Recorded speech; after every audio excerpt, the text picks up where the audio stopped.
Kia ora everybody, good afternoon. We're now on day 5 of our nationwide COVID-19 Alert Level 4 lockdown.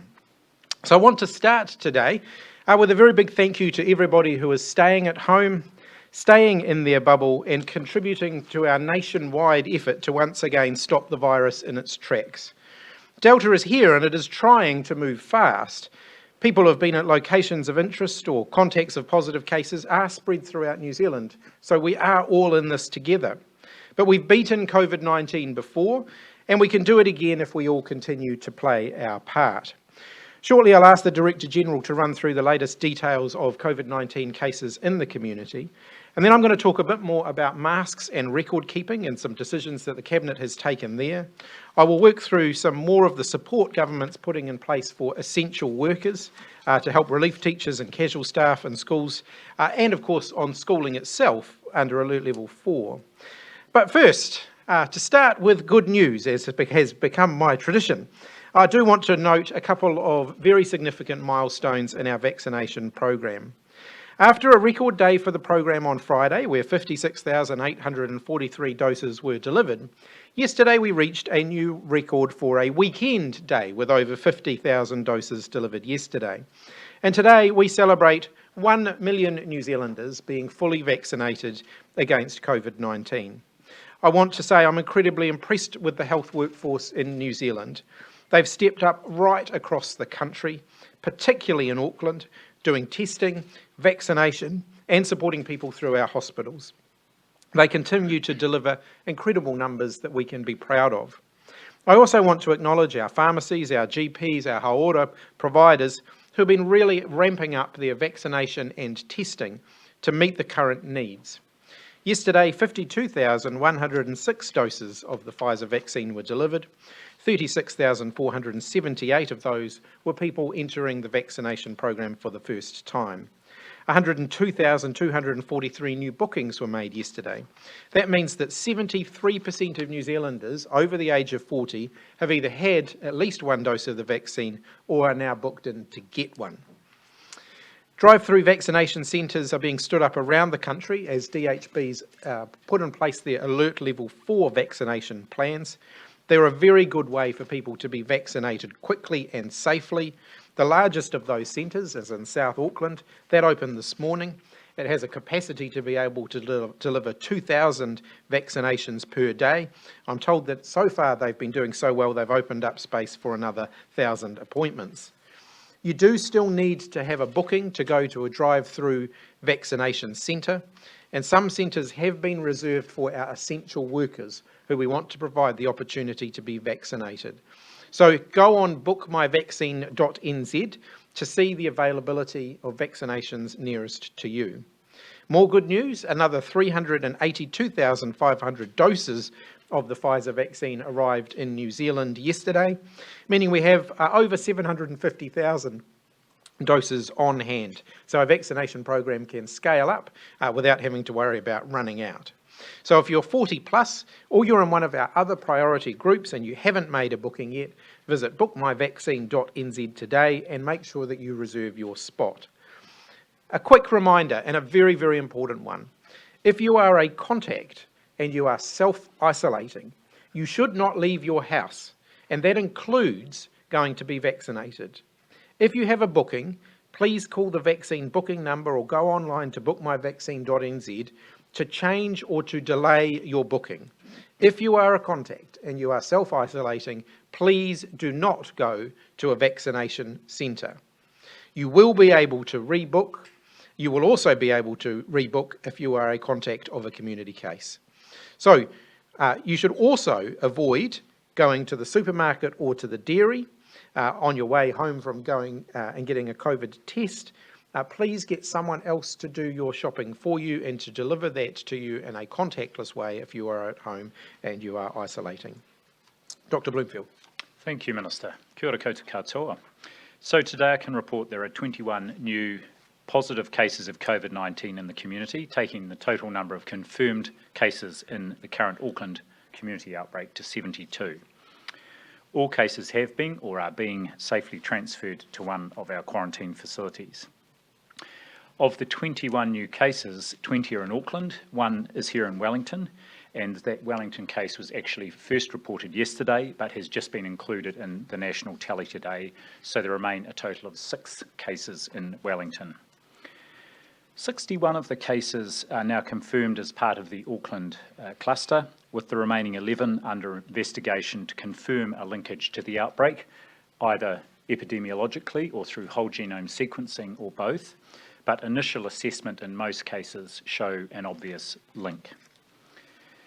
Public health staff are obviously rapidly interviewing the new cases to establish how they were infected and any further details of their movements and possible locations of interest. That information will be released as it becomes available. In addition to the community cases, there are 3 cases to report in managed isolation today.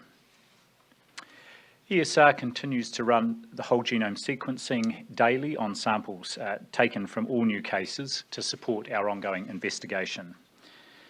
Reporting today on 17 of the cases shows that all have genomic links to the Auckland cluster, and that includes the University of Auckland student who travelled to Wellington late last week. As the genome sequences are all largely identical, there is no additional information as yet from the genome sequencing as to the direction of infection between cases. On contact tracing, the number of contacts has increased significantly, something we had expected as we identify more cases and locations of interest. As of 9 o'clock this morning, 8,667 individual contacts had been formally identified, and we expect that will continue to increase through the day as further records are fully processed. Virtually all of those contacts are considered close contacts, so are receiving regular follow-up. Of them, 4,124 have already been formally followed up and are self-isolating, and a third have already returned a test. Work is underway to contact the remaining 4,500 or so contacts, and most of these were identified yesterday as a result of recent high-exposure large events. From today, contacts who are self-isolating can choose to send their daily health and wellbeing information via an electronic survey, that is email rather than phone call daily. These people are all initially contacted by phone, and if they opt to go for email welfare checks, then they can do so, which helps free up capacity in our contact tracing teams and further speed up the process. On locations of interest, from today, new locations of interest will be published every 2 hours. If there is a significant or urgent location of interest, that will be published immediately. There are already more than 280 locations of interest identified across the motu. And we have also launched a new online search feature to make it easier for people to check for locations of interest. That is alongside the map as well. There was a small glitch in the system earlier today when the table was updated. The last updated date reset to today's date, and that is now being corrected. And from here, the last updated date will continue to update on a daily basis, but it won't change unless there is new information. As well as moving to the automated system, some locations of interest that were previously removed, that were dated from prior to the 7th of August, were republished this morning, but those have now been taken down again, and those are no longer of concern. Now, several of the new cases announced to date are linked to a church service at the Samoan Assembly of God Church in Mangere in Auckland last Sunday, the 15th of August. So anyone at this church between 9 a.m. and 3 p.m. last Sunday, the 15th of August, if you haven't already, you are asked to isolate for 14 days since that exposure on Sunday and be tested immediately or on days 5 and 12. The best thing to do is to call Healthline on 0800 358 5453 for advice on testing, and they have interpreters there if required for a range of languages. For all other New Zealanders, our advice, of course, remains the same. If you are symptomatic or have been at one of those locations of interest that newly emerges, please self-isolate in your bubble and call Healthline for advice on testing. On testing, I would like to just reiterate that advice. If you are not a contact or you're not symptomatic, then you don't need to be tested. The most important thing you can do to contribute to our overall response is to stay home. That's your best protection. Yesterday, 38,389 tests were processed across the country. So in the last week, more than 127,000 tests have been processed, equivalent to almost 3% of the New Zealand population. Clearly a huge effort, and helps to build the picture of the outbreak and give us increasing confidence about where the boundaries of it are. Testing centres in Auckland were busy again yesterday, with more than 20,000 swabs taken across Tamaki Makaurau, around 9,000 in community testing centres, and around 11,000 in general practice and urgent care clinics. I can only say thank you once again to all the staff there. There are 15 community centres across Auckland today, and an additional centre is being stood up at the Pukekohe Showgrounds, open from 2 to 6 p.m. today and 8:30 to 5 p.m. tomorrow. There's also continuing community testing in Coromandel, Thames and Hamilton, and there is a centre as well in Tokoroa, given the exposure there at a location of interest. All DHBs continue to provide good access to testing across the region, and there are good numbers of tests across the country. There is some unprecedented demand for testing, as you can see by those numbers, so there may be some delays in getting the results through. However, I can say that the labs are working through the backlog very quickly. For testing locations nationwide, visit the HealthPoint website, that's health.govt.nz. On wastewater testing, ESR is now testing at 41 sites around the country. That covers 3.7 million New Zealanders. 13 of these sites are in Auckland, in Fora and Wellington, and further sites are also being added. There were detections reported in both Auckland and Wellington today. In Wellington, it was again a sample from Moa Point, which was taken yesterday. But samples from other sites in Wellington, at Porirua, Seaview and Karori, are all negative. Wastewater testing in Auckland was from samples taken on Friday, and these were positive in the eastern and western catchments of the city, but the most recent test for the North Shore, from both Rosedale and Albany, was negative for the first time this week. Test results from the latest sampling in Warkworth are expected in the next couple of days, and otherwise there have been no other positive detections in our wastewater testing right across the Motu. On PPE stocks, I would like to confirm we have excellent PPE stocks to respond and support this current outbreak response. These supplies are available to all providers, including primary care. We had been working very closely with primary care to make available fit testing for N95 masks, including providing fit testing machines out to primary care. Given that not all primary care providers had been able to do that, we are still making N95 masks available in this situation. We have a good system for people to be able to order the PPE they need, and that includes in aged residential care, and the feedback we are getting is that there are no problems there. Our national PPE supply chain currently holds, in country, not en route or elsewhere, 18 million N95 masks, 285 million medical masks, 18 million isolation gowns, 1.6 million face shields, and 280 million nitrile gloves. There are also good volumes of hand sanitizer, disinfectant wipes, and other items that are used. Under Alert Level 4, all health providers can order the PPE they need as and when. An update on the situation in our hospitals. North Shore Hospital's emergency department opened again at 4 p.m. yesterday for adults. In the meantime, paediatric children's emergency department is being diverted to Waitakere Hospital, which is the DHB's primary child healthcare site until further notice. As at 7:30 this morning, 1,191 Waitemata DHB staff had undergone testing, both on-site and at community centres, and all returned results are negative, with just 19 results still pending. There were 171 staff who were potentially in contact with the positive patient at North Shore Hospital earlier in the week, and 109 of those have returned negative swabs so far.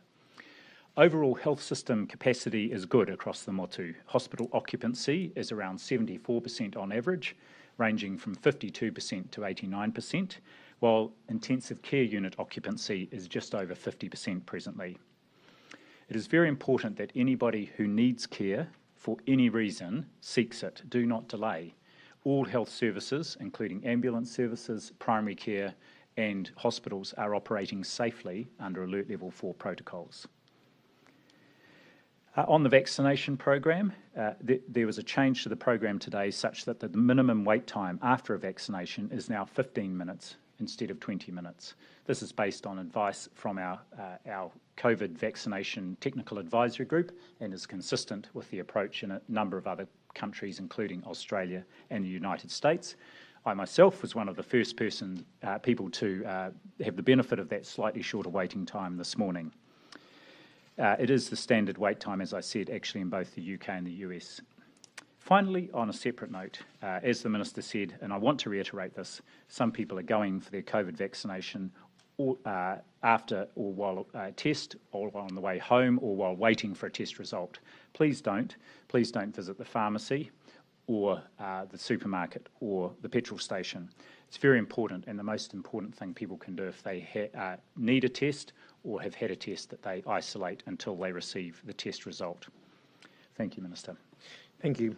We're all getting used to wearing our masks when we're out of the house for essential travel or for doing our shopping. I appreciate it's not what we're used to, but we are all getting used to having our masks. I'd like to remind everyone it is mandatory to wear them when visiting Alert Level 4 businesses and services. Ministers have also decided, based on advice that we've received and we've been working through over the last few weeks, that record keeping, such as scanning with the COVID-19 Tracer app or manually signing in, will become mandatory for most events and businesses at all alert levels. It's clear that when people use the app or manually sign in rather than relying on their memory, contact tracing can happen much more quickly. And as we know, particularly in light of the situation we're facing with the Delta variant, speed means a lot. So we know from our own and from overseas examples that an outbreak of COVID-19 can be extremely difficult to trace and contain without people having a good record of where they have been and who they've come into contact with. So it will become mandatory to make a record of where you have been in the sorts of places where people gather consistently and in large numbers. That includes cafes, restaurants, bars, casinos, concerts, aged care facilities, healthcare facilities, barbers, exercise facilities, nightclubs, libraries, courts, local and central government agencies and social service providers who have a customer service counter. Places where records are already kept and people are already required to sign in, like gyms and some workplaces, won't need to adjust what they are already doing because they are already complying. Mandatory record keeping is already required at social gatherings when visiting a marae, at a wedding, a funeral, a tangihana, or a faith-based service when we are at Alert Level 2. We're now making that a requirement at all alert levels. The obligation will be on the person responsible for the place or the gathering to ensure that people scan or sign in. This will become effective 7 days after any change in alert level settings that might allow more businesses to open or gatherings to go ahead, to give people time to get their systems in place. We want to ensure that businesses and those who might be organising a gathering event have the time to get this sorted. It is an additional responsibility that we're placing on them, but we ask them to do that as quickly as they possibly can. In terms of support for essential workers, people will recall that under Alert Level 4 last year we made sure that childcare arrangements were available for essential workers who did not have other arrangements that would allow them to go to work. The government's agreed to put that scheme back in place under Alert Level 4. That will support people such as emergency service workers, border workers, and others who have to go to work at Alert Level 4 to provide quality care for their children. The Ministry of Education is working with 32 different providers across the country, and they're being made available for parents to contact from today. Just like last time, these are all licensed services that usually provide home-based early childhood education, so all of the necessary safety checks are in place. Each carer involved in the scheme will be limited to providing care for only one family. So there is limited capacity, but that means that the bubbles will stay tight and we can ensure that this doesn't become a way for the virus to spread. Families that already have in-home childcare arrangements in place won't be eligible. Those arrangements can continue as long as the carer is only dealing with one family. The government has also agreed to put in place a emergency payment scheme for relief teachers and casual support staff, and these people are not eligible for the wage subsidy. Further information on that will be released by the Ministry of Education. I know people are also keen to know what's happening with schooling and what preparations are underway in the event that some of our young people need to continue to learn from home. We are in the process of purchasing additional devices and making sure that we have additional hard packs of materials available to send out should we need those. We already have 36,000 devices out in schools and kura across the country, supporting year 9 to 13 students to learn from home, and we're supporting 40,000 households to stay connected to the internet where they wouldn't otherwise be able to. Online resources for teachers, parents and students are available on learningfromhome.govt.nz and the Ki Te Ao Marama websites. They're available in both English and in Māori. The on-demand content from the home learning and Māori Reo Māori TV stations that were set up during the last lockdown continue to be available to TVNZ on demand. If we do need to extend the use of those services, we will be able to stand up those Learning from Home TV channels again and add new content if that's necessary. I want to finish by reiterating what the Prime Minister said yesterday. Remember to look out for your friends, neighbours and your family. Do they need supplies? Are they lonely? Drop them a text, give them a call, do check up on them. Hearing a familiar voice or just listening can help people to feel connected and cared for. It's a small but important thing that we can all do. Please stay in your bubble. You just need to look across to our friends in Australia to see how people flouting the rules can drive ongoing transmission within the community. That would keep extending lockdown further, as it has done in Australia. If we all stay in our bubbles, if we all resist the urge to travel unless it's essential, however tempting it might be, then we can we can all contribute to getting through this. The vast majority of New Zealanders are doing the right thing. I want to extend a very warm thank you to all of you for that. The last thing that we want to see is post-lockdown transmission, so keep it local, wear a mask and keep your distance. When buying your groceries, wear a mask and sign in using the app or the book. And the next also just a final reminder, the next press conference will be at 3 o'clock tomorrow after Cabinet has made decisions on alert levels. Jessica. So how long should people expect to stay at level 4 lockdown for? Look, there's still a whole 24 hours worth of information together, and we do make those, we do get the latest information together right before the Cabinet meeting so that we can make that based on the latest data. And I think we've always indicated before, regional boundaries are a possibility, so that not everyone will stay at the same alert level right the way through. As we get a better handle on risk, and we will know even more in 24 hours than we know now, there's potential for movement. Now, that movement may not happen immediately, but we may be able to signal it. I don't want to foreshadow any decisions we might make tomorrow because, as I've said, we've still got 24 hours worth of information together. South Island is an obvious one. Would you consider siphoning off some of the areas in the North Island as well? Obviously, Wellington and Auckland have been the main hotspots, but is there a possibility that some regions in the North Island could also be separated? What I can tell you is that our planners, for some time now, have worked up a whole variety of different scenarios for different challenges up and down the country, and that includes a variety of different regional boundaries that could be applied, whether it's a regional boundary for Auckland, a regional boundary for Auckland and the Coromandel and the Bay of Plenty and Waikato, a regional boundary for Wellington. These are all possibilities that are on the table, but what I would say is we will give people plenty of notice at such time as we are, looking to move if we were to do that.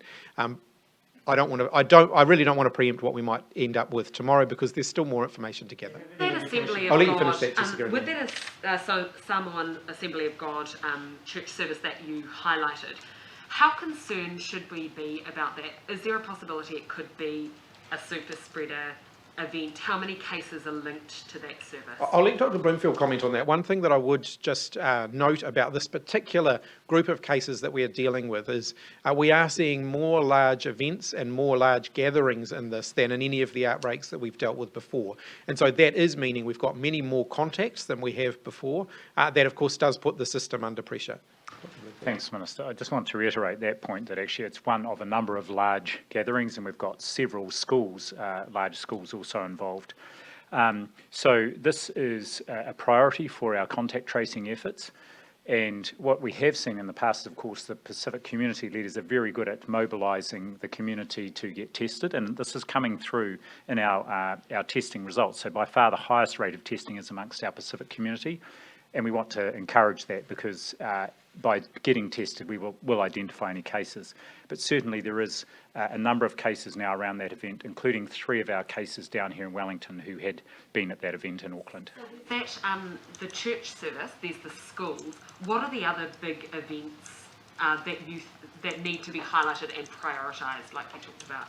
So a couple that come to mind. One is that our University of Auckland student who is now in Wellington had attended, was at a university hall and attended a common dining area, and also attended a large ball with others on the Saturday night. Those are certainly big events, but really any of these large places like the bars and so on are of course a high priority for contact tracing. We'll come to Melia and then Derek. Thank you. On the mandatory QR code scanning, did you have to expedite this decision because you were finding that so few people who you needed to contact weren't using the app? Unfortunately, it's actually the opposite. We were due to announce this last Wednesday. Of course, that was our first day of lockdown, so there was not much point in announcing it last Wednesday when everyone had to stay home anyway. But we're announcing it now so that people know that that's what they should expect when the lockdown is over, whenever that may be. But so we got figures back from the Ministry of Health last night that 32% of the outbreak, the contacts needed to be contacted from this outbreak were using that app. Is that good enough, and is this why you've had to? Look, you will have heard me say for some time I've been dissatisfied with the amount of QR code scanning that's been going on. We've been exploring how to best do this, and that's included consideration of the privacy aspects of that, also consideration of some of the rules around the Bluetooth framework that we are using and making sure we don't lose access to that. You'll note that we're talking about mandatory record keeping rather than mandatory use of the QR code system. We want people to be keeping a record. I would highly recommend to them the QR code system because it's a very fast, safe, easy, convenient way to keep a record of where you've been. And will there be any sort of more support for businesses who are now going to have to enforce this? Look, we want to give businesses a bit of time to adjust, and some of them will need a little bit of time after we come out of our alert level 4 to make any adjustments that they need. So we will give them a little bit of a grace period in order to do that. We do acknowledge that it is an extra impost on business, but a lot less than higher alert levels. So this is something we've been consulting and speaking widely with the business community, the hospitality sector. They are actually very supportive of this move because they can see the benefit of it in terms of reducing the probability of having to be closed for long periods of time. Derek. Sorry, can you just clarify, Dr. Bloomfield, from GS, you said 3 of the cases in Wellington went to the church service on Sunday. Can you tell us how many of the cases in cluster in total are from that church service so far? No, I don't have the total number of that, and some of the new cases are still being interviewed that may or may not be associated with that. How many people were at the service on Sunday? No, I don't. And do you also know if there are any cases you said you focused on the University of Auckland student, the common dining area and the large ball? Have there been any cases come from those venues? My understanding from the discussion this morning, amongst the 11 cases that are as yet not formally linked, a couple of those are University of Auckland students, so we'd anticipate that link there, but we'll update as soon as we've got more information on that. Does it seem that so far then of the 72 cases, most of them are from like household transmission rather than locations of interest transmission at this point? Well, as we saw even last August, there sort of are these clusters emerging, and one is around the Samoan Assembly of God. There's certainly one around, the initial cases were all clustered around a flat and acquaintances, partners, workmates around that. And this is what we do see. And again, as you're suggesting, like New South Wales, we are seeing quite high transmission inside households of this variant. Ben. No other locations at this stage to be concerned about as a potential symptom? Not specific locations of interest. Thank you. Can I ask you, in previous lockdowns we've had breakdowns in the health status of each person, as in how many might be hospitalised for requiring ICU level care. Do you have those figures, this proportion now? At the moment, my understanding is we still have 2 people in hospital. We've not had anyone who's required ICU level care. Actually, let me give you an update here. Sorry, we have 5 people, none of whom are in ICU. And Ms. Hipkins, do you have an update on the source investigation and how the virus might have leaked from MIQ thanks to the work of Dairy? I can say that the source of investigation remains an investigation. So we are running down every lead that we possibly can. We haven't got a confirmed hypothesis at this point. I'll invite the Director General to make a comment as well as if he wants to. Thanks, Minister. One comment just to start with is the 4 cases from the Crown Plaza are all included in this outbreak amongst the numbers, so they're considered as part of the outbreak. You remember we are focusing on the most likely source is the person who had come back from New South Wales and was in the Crown Plaza. We still haven't yet exposed exactly where that the virus may have got from that person into the community, but that person also, or there was infection also of 3 people in the neighbouring room. So those 4 people are considered part of the cluster. We continue to pursue every avenue quite vigorously to see where that transmission might have occurred.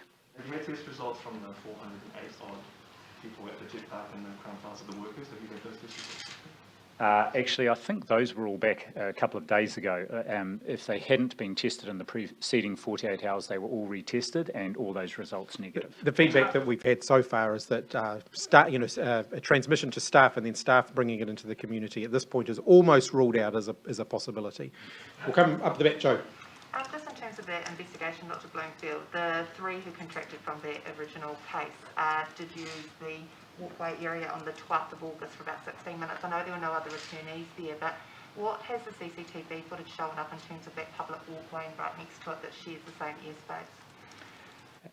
Yeah, my understanding is, the Minister will correct me, is that that showed 3 people who had used that public walkway who possibly were there at the point in time when this person who we think is the source of the outbreak was being moved into the hotel.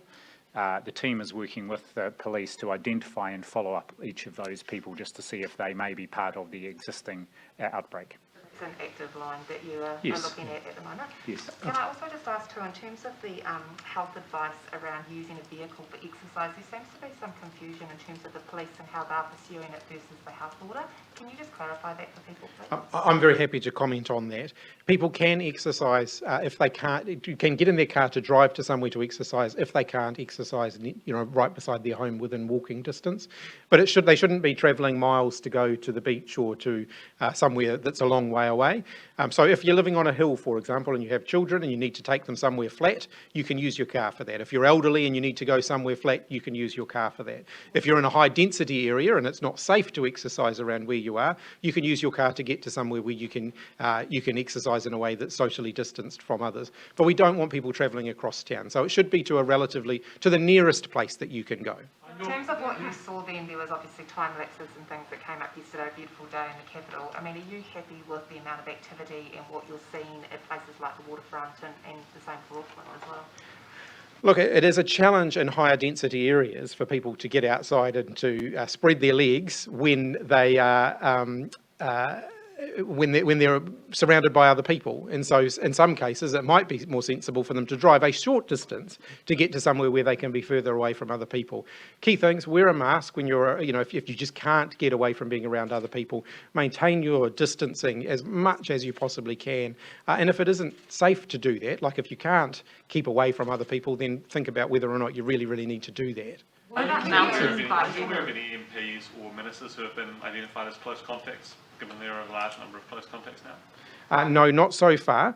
I'm aware that people ask questions. I think it was yesterday about the University of Auckland, where the Prime Minister, the Deputy Prime Minister, and myself were there on Tuesday. I can confirm we were visiting a construction site there. None of the case investigation has indicated any potential risk of any contact at that point. Can I please further to Joe's question? There are lots of people out and about that aren't wearing masks. Why not just make mask use mandatory when you step outside your home, given the high transmissibility of Delta? When people are exercising, going for a run, for example, I acknowledge that wearing a mask is not necessarily a practical option. So they should be doing that where they can be well distanced from other people. And by and large, we're seeing good compliance with that. And just a We'll come down the front, clarification. When it comes to record keeping, can you just clarify what the maximum penalty will be and what the enforcement will look like for businesses? So it will be a penalty in line with what we currently have under the COVID-19 Public Health Response Act, which varies from $300 to $1,000 depending on the circumstances. I want to foreshadow at this point we are reviewing the penalties. Any change to that would require legislation through Parliament, which clearly we can't do right at the moment. But at the moment it would be consistent with what's allowed for in the Act. And for enforcement, are you worried that businesses will be the time to patrons that are perhaps frustrated with the rules or? Look, I acknowledge that we are asking more of businesses here, but I think the feedback we've had from them is that they're eager to get some clarity around this. They know what a benefit it is, and they also know that it will help to avoid them having to stay closed for longer. So we're getting good feedback there. My message to everybody is where businesses are enforcing a legal requirement, don't take that out on the businesses if you're dissatisfied with that. Make sure you are complying. It is ultimately a legal requirement and the businesses are just doing what they should be doing. Can I Look, please? How are vaccine stocks, particularly given the ramp up the last few days, how are vaccine stocks? When's the next lot arrive? Is there any chance that we're going to get close to zero? So we're getting weekly deliveries in. We've got about our weekly delivery arrived yesterday for next week, so it arrived a little bit early. That's good. We've got about 750,000 in the freezer at the moment, either in the freezer or in distribution at the moment. So that means that at our current rates of around 50,000 plus a day, if we can continue at that rate, there's no risk of us running out before the next shipment arrives, which will be within the next probably within the next 10 days. They have actually been arriving a little ahead of schedule. They normally arrive on a Monday or a Tuesday. They arrived yesterday. How are the shipments now? The shipments are generally over 350,000 doses, so at a 50,000 dose a day rate, we're getting enough in to replenish our stocks each week, and we have actually got a bit of a buffer there, as you can see. Can I just clarify? Now we'll come. Can I just- In Sydney, they've been reporting the number of people who have been out in the community while infectious. Is that something you consider doing here? I'll ask the Director General to comment on that. It's something we might move to start doing. At the moment, the expression of that is, of course, the locations of interest. Many of those will predate the start of the lockdown, but certainly as we move into a period where we would expect the number of locations of interest to drop, we will look at reporting whether any of those new cases have been out and about in the community, other than for just trips to the supermarket or the pharmacy, or for example, if they're essential workers and may have been at work. Can I And in just terms of We'll come our up with- cluster, do you know how many people who are contacts of cases have been essential workers and might have been out and about? No, not at this point, but what I would say is our teams are absolutely prioritising any of the contacts who are essential workers, so that's where the priority goes first, to get them at home isolating. Okay, up Just the to follow back. up about Considering prison. how easily transmissible this is within our home, how many people have taken up the opportunity to go into a managed isolation facility because they can't self-isolate away from their household? Do you have the figures on that? And how are you making sure that people who are self-isolating in their homes, how do you make sure that they are keeping that distance and doing the best they can? Look, I don't have the latest numbers on people who have taken that. From this morning's report, just a few. Yeah. But that option is open there, so there are a few people, less than 10, who have taken up that option of going into a managed isolation facility. In terms of inside the house, we really do rely on people to keep their other whānau members safe, and of course they get advice around how to do that. There's some quite good guidance around how to make sure you are self-isolating safely within your bubble. If I could provide some clarity too, we have dedicated quarantine for those who have tested positive for COVID-19. We have around 270 rooms available for that. Only about 70 of them are occupied at the moment. So we have plenty of capacity for positive cases to be isolated through our quarantine facilities. We've repurposed one of our MIQ facilities for domestic isolation purposes, so not people coming into the country, but people who need to isolate because they can't safely isolate at home. That will accommodate, that's got at least, I think it's about 250 rooms that are available should we need those. So there are rooms available for people should they need to be isolating. Actually, just sort of on this point, can you please just clarify specifically what the rules are for a close contact who is self-isolating in a house with others? I might ask the Director General to run through that. Well, anyone who's self-isolating should self-isolate within their bubble. In other words, not put other people in their household at potential risk. So this is one of the ways also that we can avoid potential spread within households, particularly until they have returned that negative day 5 test. Just staying in their bedrooms essentially and the rest of the household going about business, or the entire household needs to essentially self-isolate and not leave until that person gets their test back? It's the former. However, we are asking, yes, people who are household contacts of someone who is a close contact. So 2 things. Within the household, the close contact should be isolating separate from other household members. Those household members need to stay isolated, which means not going out to the supermarket or for a vaccination or to the pharmacy until the initial person has returned a day 5 negative test. Minister, Jessica. Is mountain biking an appropriate activity during level 4? Look, we would encourage people not to engage in things that are high risk. So if people are biking away from home, it's nearby, it's safe, and there's not any risk of them, being injured and therefore requiring assistance. A bike ride can be a legitimate form of exercise, but I'm very mindful of the controversy around this. So I'd encourage everyone just to be cautious, stay close to home. Don't do anything that's risky that might then result in you needing to get assistance.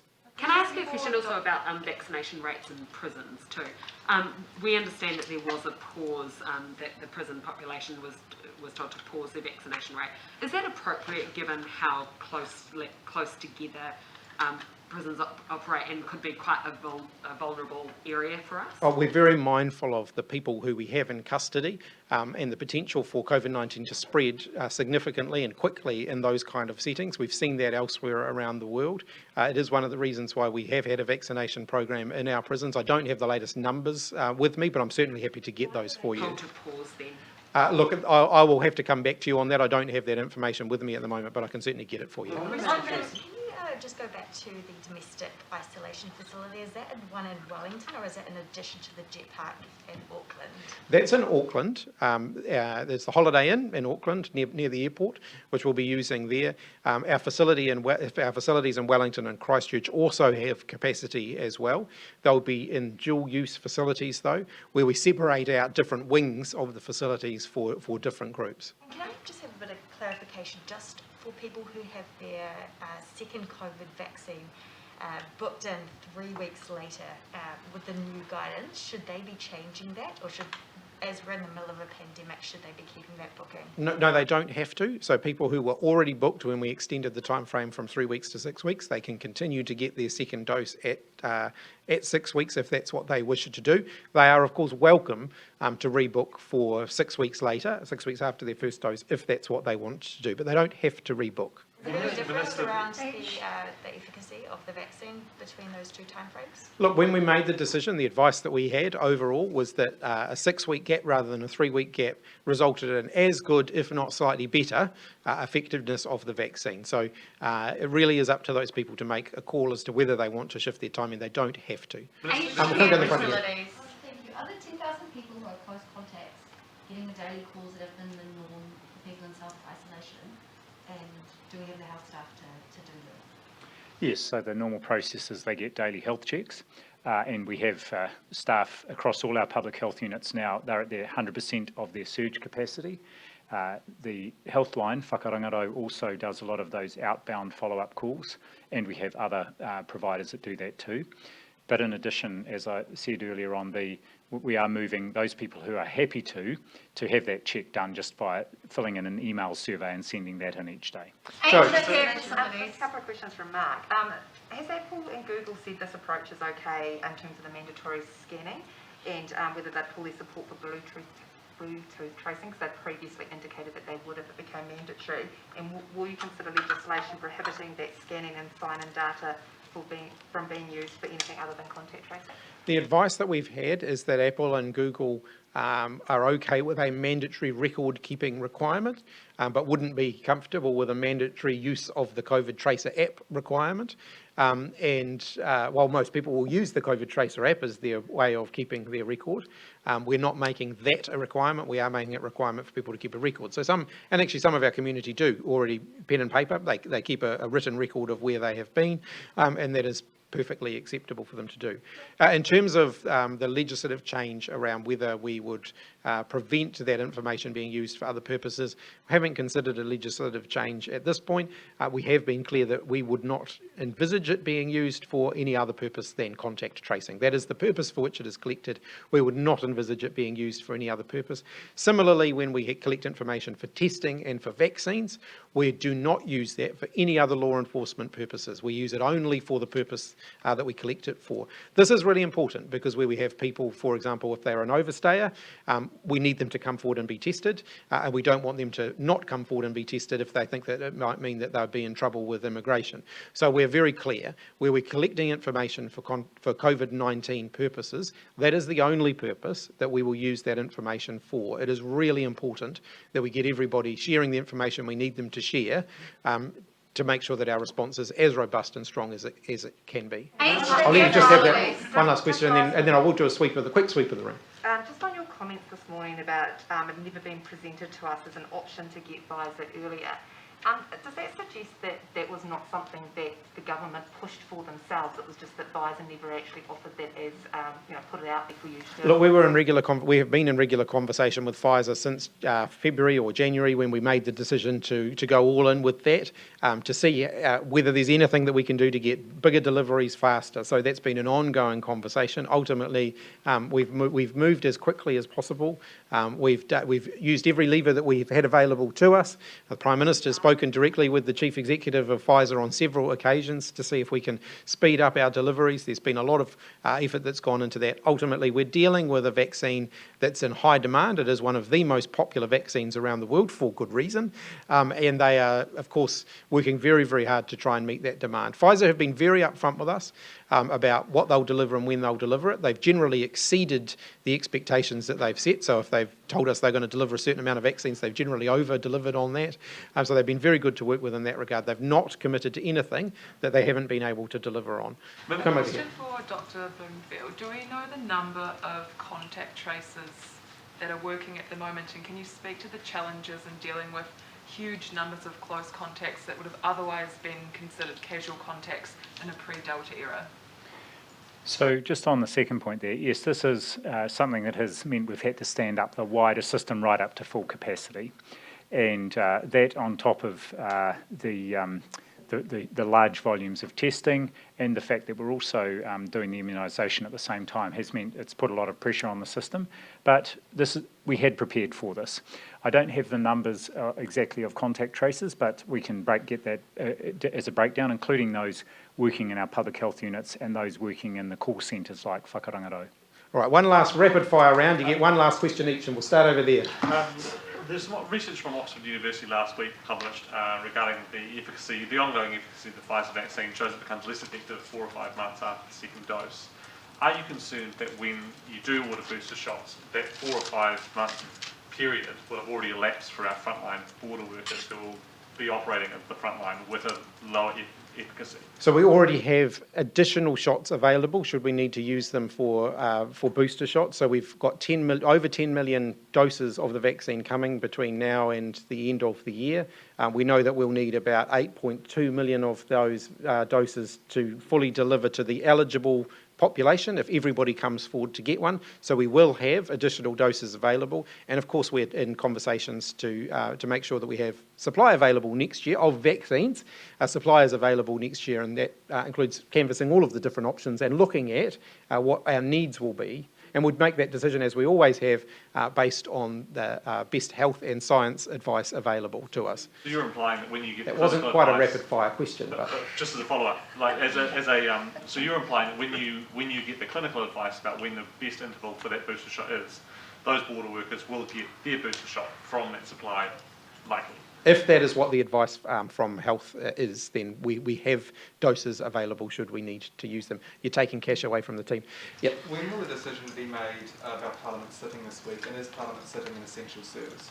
We'll make a decision about that after Cabinet on Monday. We'll have conversations with the other political parties before we make that decision. And part of those conversations, of course, will include how we ensure democratic scrutiny in the event that Parliament is unable to meet in person as it normally would. And that will include consideration of select committee meetings, televising select committee meetings, and a whole variety of other things. So conversations have already started, and we'll continue to have that, but we need a final decision about how long we're doing this for, or whether we're doing this for the next week or two before we can finalise that. Do you think it's an essential service? Do you think Parliament sitting is an essential service? Look, Parliament is vitally important. There's no question about that. Parliament regularly doesn't sit for several weeks at a time, and we will ultimately make decisions next week.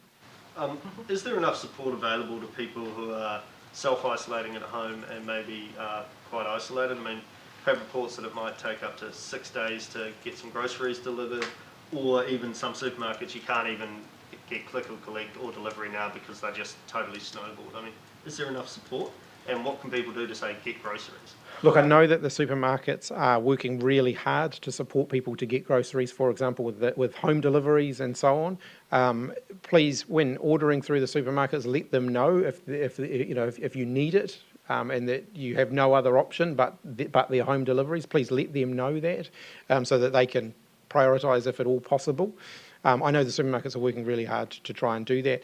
Again, this is a situation where neighbours can help. They can do grocery shopping for their neighbours and contactless deliver them to their neighbours, and I've seen examples of where that's happening around the country, and I just commend people for taking that approach. Yeah.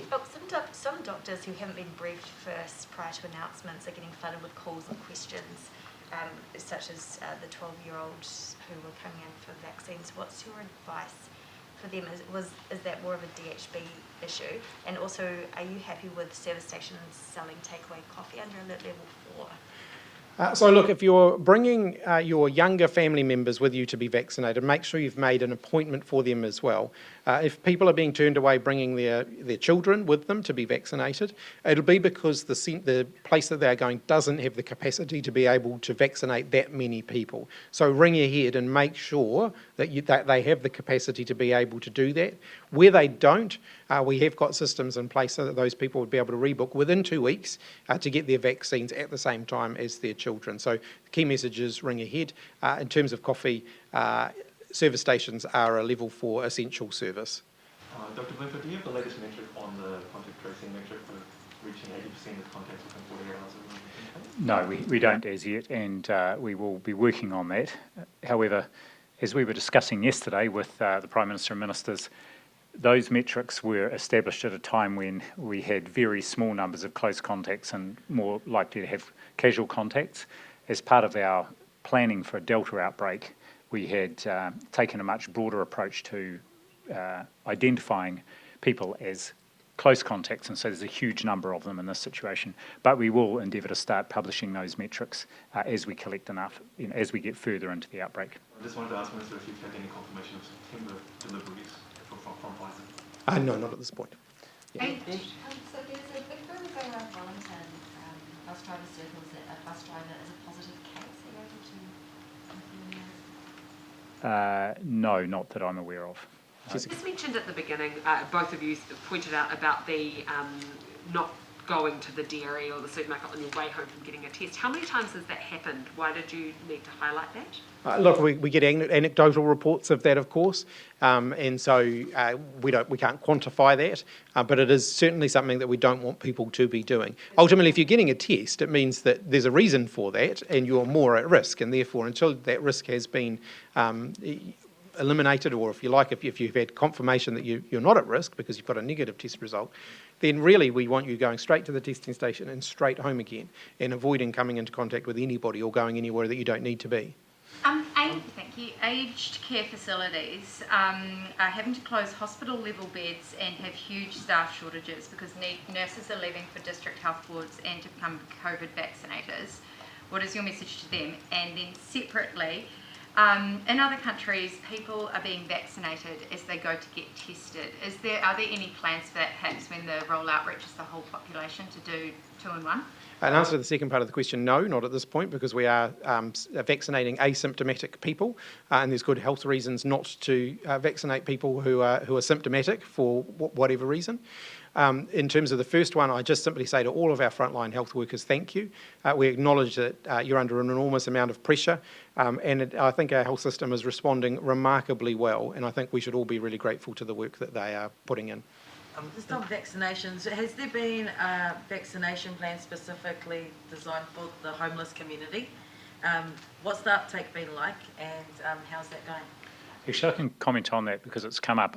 Just when I was having my vaccination this morning, the team were telling me about a very specific initiative they did here in Wellington with the Wellington Downtown Ministry, coordinated, and they had a really good event where they got a lot of the homeless people, and they were describing some of the events around that really were designed to support them. So I know other DHBs have also had specific events targeted at getting homeless people vaccinated. Is there any data around that being collected so we can see the numbers of people, how the outreach is going? We'll see if we can get that from the DHBs. It may take a few days just because of the other priorities at the moment, but we'll work to get that. All right, lucky. Last two, Ben, then Derek, and then we're done. On mandatory signing in, as recently as late June, the Prime Minister pushed back against this. This was during the Sydney Cider Square when Delta was in New South Wales. It's just how it's got here. Why does it take New Zealanders catching Delta for you to announce this policy? Look, we had been working on it for some time already. As I indicated, we were ready to announce that. The announcement was put off because of what we dealt with last week.